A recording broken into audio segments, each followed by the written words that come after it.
Another guy that he brought in yesterday, well, I guess was this yesterday, 2 days ago? I would call Ryan Saunders a dog. If you have dogs as coaches. It was announced yesterday or the day before. I don't remember where I saw when it was released, but the Grizzlies are hiring Ryan Saunders as their new lead assistant under Coach Tuomas. This guy's no slouch to coaching. He was the head coach of the T-Wolves for 3 seasons. He won a championship in Denver as their assistant. Like, this guy, he's got a pedigree. His dad, Flip Saunders, was an NBA coach for a very long time. And he was a walk-on in Minnesota. Like, he's got some basketball pedigree. Sure, we went out, names got released. Adrian Griffin and Jared Dudley were great names, but like, don't be disappointed in Ryan Saunders because he has, again, championship pedigree. Like you said, he won it as an assistant with the Nuggets on a very, a team that was very tough and had a lot of that played above their head, right? That they were good that year, but like probably not the team everybody expected. So he's going to bring an edge. He's going to bring some championship pedigree to a team that desperately needs it. And again, that coaching pedigree. His dad is a longtime NBA coach. He's coached on some winning teams and he's been a part of some winning organizations. He's going to bring some experience that Tuomas doesn't have as that lead assistant. I do like the hire. I think it's a strong hire. I think he brings, again, like some experience. He brings some strategic backing that's going to help Tuomas install his system. He's also had experience in high leverage situations. And that's something I've talked about a lot, right? We want players who are in high leverage situations on this team. We want coaches who have been in high leverage situations, and he's been in them on championship runs and in playoff series. So I think it's a good hire. It adds some depth and gives some substance to Tuomas's bench after what looks like we're going to run it back again with AC and Jason Marsh and now Ryan Saunders, a couple other guys. Like, I think that's where we're heading. I think AC's gone. I saw that. Is that what? Okay, because I only caught a snippet of it this morning, if I'm being honest. So, okay, so he is gone. Yep. All right. It's just, I guess we are hitting refresh. One of our longest tenure coaches is out, Anthony Carter, who's kind of been the players' coach, been that connector to the players. Like, again, like getting a guy like Ryan Saunders is going to help with that because he's got that experience and that championship pedigree that can bring some clout to this team as a new coach without the voice of the players. Also, not for nothing, too.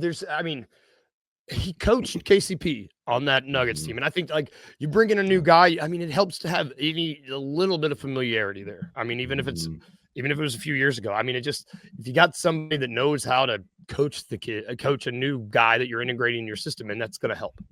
Mm-hmm. Yep. I mean, you get a guy like that that's going to be he's going to help. It's going to be a great experience. They're going to have that banter already, some of that communication between KCP and Saunders already that can help just be adults in the room. That's what we've been asking for 2 seasons now. Who's going to be the adult in the room? You got KCP, who I love seeing in Vegas. I love seeing him out there with his kid, being a part of the team and being a part of the culture there. And now he's got another coach that he's won a championship with. It's another adult in the room with that high-level experience, like I said, that's just going to help develop this team. Yep. And shout out Edward. He said Ryan has a history of his knowledge of the game. And I'm really excited about that. He's a former player. Yeah. These guys that can just good teachers of the game, which is important. And Gigi's already said that's what we're seeing, right? Better communication, better coaching, better downline communication and investment.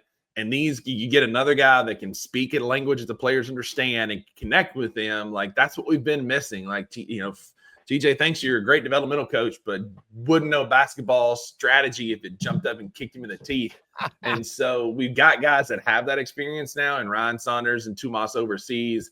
But the biggest thing is just the praise around the communication. No more word salad. Now, we're still going to get it from Zach Kleiman. Like, he can chop up some words and string them together, and it doesn't make any sense still. But at least we're getting some better communication where it matters, that's on the benches and in practice. Yep. Yeah, you're absolutely right.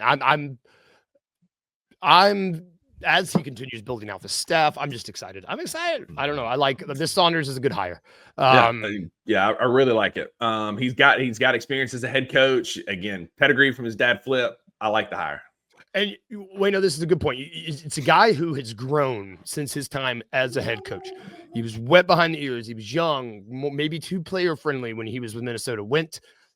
Learned from Malone, won a championship with Denver, like maybe learn more from his dad. Like, I think that this guy's journey is really good, and I'm excited to see what he's learned since his last stop in the league. I'm just excited. It's exactly what we needed. He was a head coach, and it did go super well. I think he had like a 500 or right around record. Like, wasn't a great stop in Minnesota, but he got the experience. Again, like, you learn. To me, I've always learned more in failure than I have in successes most of the time. Yep. And so I think hopefully that's going to translate into a bit more of accountability and being the adult of the room. That's what I keep going back to, that because that's what this team needs. We've been, it's been, shout out Anthony saying it's been the uncle or the stepdad situation, right? Where we're just all bros and hanging out and having a good time and dancing on the sideline and all that. Like, I need somebody that's going to come in and be like, Ja, get your ass in the game. Like, Ja, get your ass dressed. You're playing tonight. Like, somebody that's going to be the adult in the room. Yep. And we need it. We've needed it for a while, and hopefully we got that finally.